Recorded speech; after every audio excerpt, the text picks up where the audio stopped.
नमस्कार दोस्तों, जय श्री राम, जय हनुमान। कवन सो काज कठिन जग माही, जो नहीं होई तात तुम पाही। दोस्तों, हनुमान जी महाराज कलयुग में एकमात्र ऐसा जीवित देवता है जो कि आपके ऐसा कोई कार्य ना हो जिसे वह संभव करके ना दिखाएं। इसलिए कलयुग में सबसे ज्यादा हनुमान जी महाराज की पूजा होती है। अगर आप गांव में है, कस्बों में है, कहीं भी रहिए, आप जरूर देखना, आपको शिवालय बहुत कम मिलेंगे, आपको राम जी के मंदिर बहुत कम मिलेंगे, यहां तक कि कोई भी देवी देवता हैं उनका भी मंदिर आपको बहुत कम मिलेंगे। लेकिन प्रभु हनुमान जी महाराज कलयुग में एकमात्र ऐसा जीवित देवता है जिसके मंदिर आपको हर गांव में, हर मोहल्ले में, हर कस्बे में, आप कहीं से भी रहते हो, बिल्कुल ही देखने को मिल जाते हैं। इससे भी प्रमाण होता है कि कलयुग में हनुमान जी महाराज अति तीव्र रूप में साक्षात हैं। बिल्कुल ही ये भी कहा जाता है प्रभु राम ने हनुमान जी महाराज को कलयुग में अपने भक्तों के कल्याण के लिए, राम भक्तों के कल्याण के लिए, इस समाज में रहने के लिए कहा। हनुमान जी महाराज दृश्य रूप में, अदृश्य रूप में आज भी हमारे बीच में रहते हैं, लेकिन हमें पता नहीं है। तो देखें, सप्ताह के हर दिन हर प्रकार के, अलग प्रकार के देवी देवताओं को समर्पित हैं।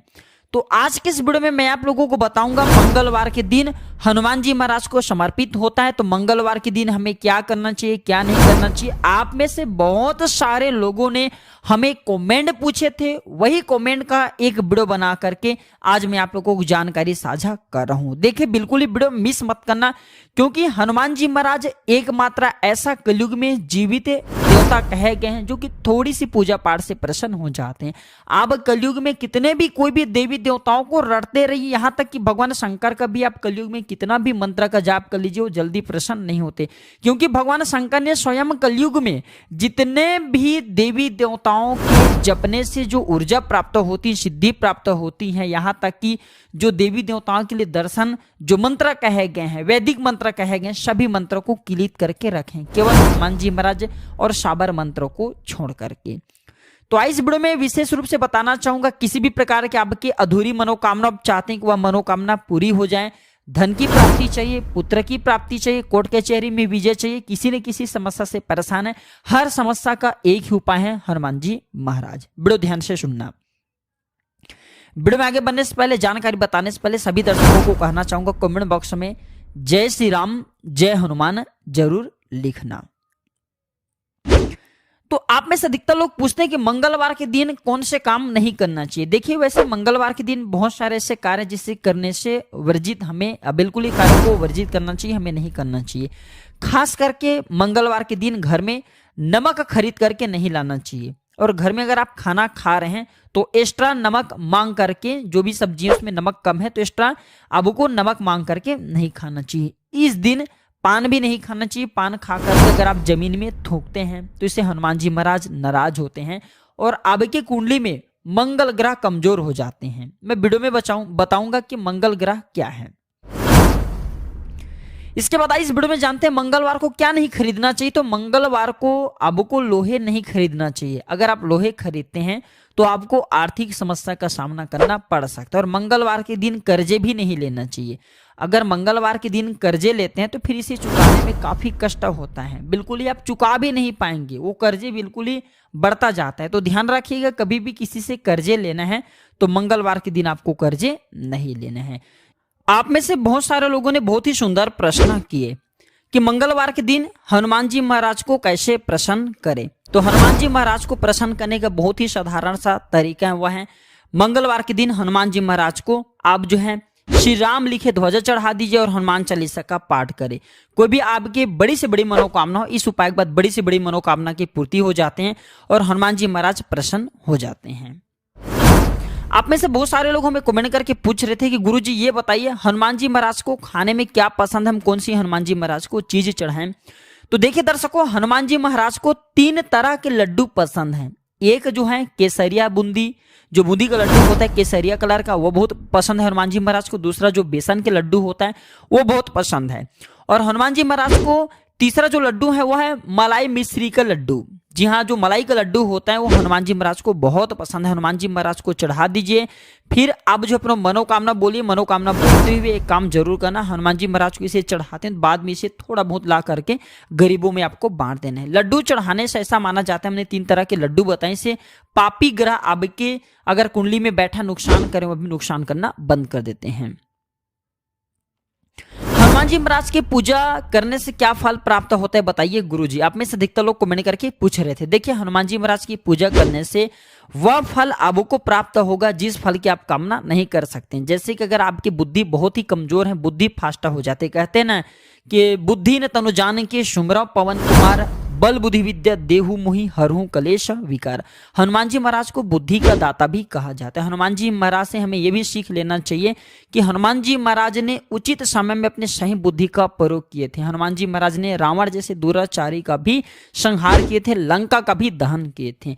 इस वीडियो में जानते हैं कि हनुमान जी महाराज को तुलसी चढ़ाने से क्या फल प्राप्त होता है। देखिए, ऐसा माना जाता है हनुमान जी महाराज को तुलसी अर्पित करने से हनुमान जी महाराज बहुत प्रसन्न होते हैं, अपने भक्तों को रक्षा प्रदान करते हैं।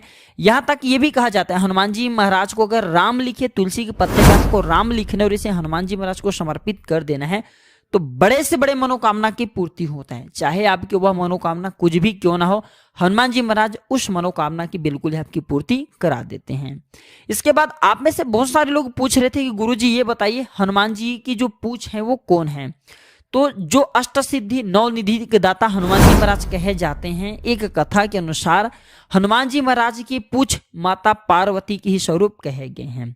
तो इस नाते ध्यान से सुनना, एक मैं छोटा सा जानकारी भी बता रहा हूं कि हनुमान जी महाराज ने लंका का सर्वनाश नहीं किए, लंका का दहन नहीं किए, बल्कि उनके पूछ ने किए। उनके पूछ कौन है? माता पार्वती, माता सती के स्वरूप कहे गए। तो माता सती ने, माता आदिशक्ति जगदम्बा ने ही रावण का संहार किए हैं। तो ऐसा माना जाता अगर कोई व्यक्ति की कोई विशेष मनोकामना हो या फिर कोई मनोरथ हो, वो चाहते कि उनके मनोरथ है, मनोकामना वो जल्दी पूरी हो जाए, तो हनुमान जी महाराज के जो पूछ है उसमें घंटी जरूर बांधे, या फिर हनुमान जी महाराज के मंदिर में उनके पूछ के लिए छोटा सा घंटी आप जो भेंट कर दीजिए।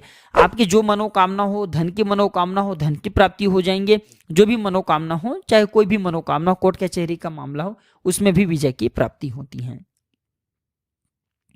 आप में से बहुत सारे लोग पूछ रहे थे कि अगर मैं रोज हनुमान चालीसा पढ़ूं तो क्या होगा। देखिए, अगर आप हनुमान चालीसा नित्य पढ़ते हैं तो इसका ये बेनिफिट होगा कि पूरे दिन आप खुश रहेंगे, आपको ऐसा ज्ञान की प्राप्ति होगी, ऐसा दिव्य ज्ञान की प्राप्ति होंगी जिसकी आप कल्पना नहीं कर सकते। यहाँ तक कि नित्य अगर आप हनुमान चालीसा का पाठ करते हैं तो हनुमान जी महाराज के अंश आपको प्राप्त हो जाते हैं, आपके देह सिद्ध हो जाते हैं। आपको भूत प्रेत जैसे जो नीच ग्रह हैं, जो पापी ग्रह हैं, जो भूत प्रेत जैसे जो नकारात्मक शक्ति कहे गए, आपके बाल बांका नहीं कर पाते, आपके शरीर को टच नहीं कर पाते, अगर छूने की भी प्रयास करें तो भस्म हो जाएंगे। तो हनुमान चालीसा पढ़ने का यह है जबरदस्त पावरफुल चमत्कार।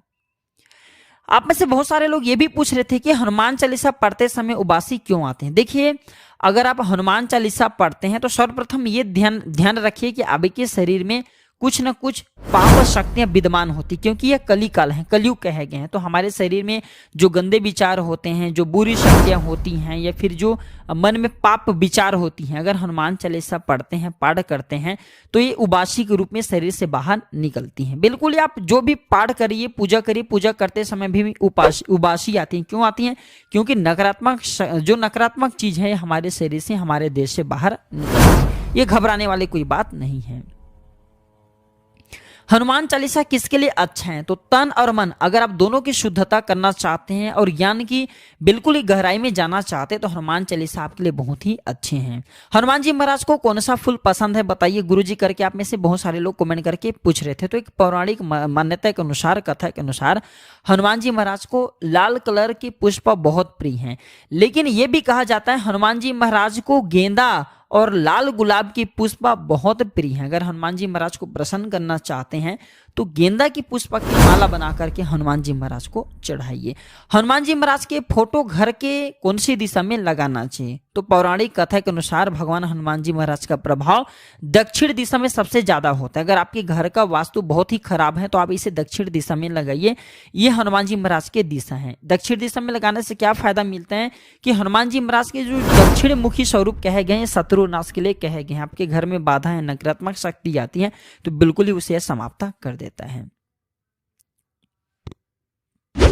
इसके बाद आप में से बहुत सारे ऐसे दर्शक हैं, माता बहनें, जो कि कमेंट करके पूछ रहे थे कि गुरुजी हनुमान जी की पूजा औरत को कैसी करना चाहिए। देखिए माता बहन, आप पूजा हनुमान जी महाराज को भाई मान के कर सकते हैं। सदैव आपको अगर भाई के रूप में आप इनके पूजा करते हैं, आपके हमेशा मदद करेंगे, मार्गदर्शन करेंगे।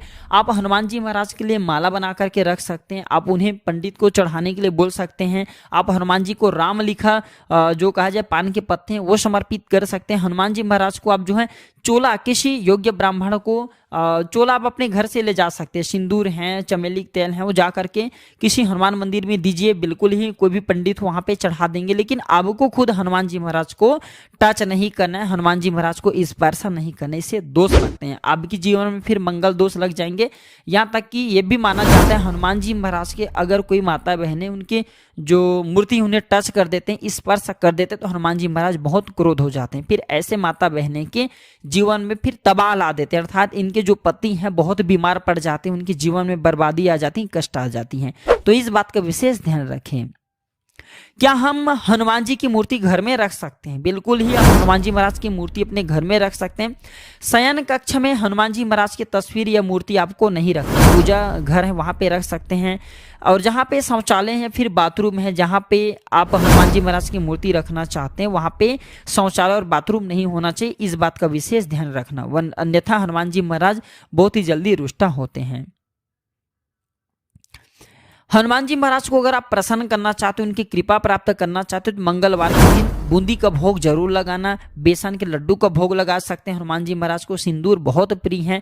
शनिवार या फिर मंगलवार के दिन हनुमान जी महाराज को आप जो सिंदूर अर्पित कर सकते हैं। यह भी कहा जाता है हनुमान जी महाराज को गेंदे के फूल अगर आप माला बना करके समर्पित करते हैं तो बड़ी से बड़ी मनोकामना की हनुमान जी महाराज पूर्ति कराते हैं।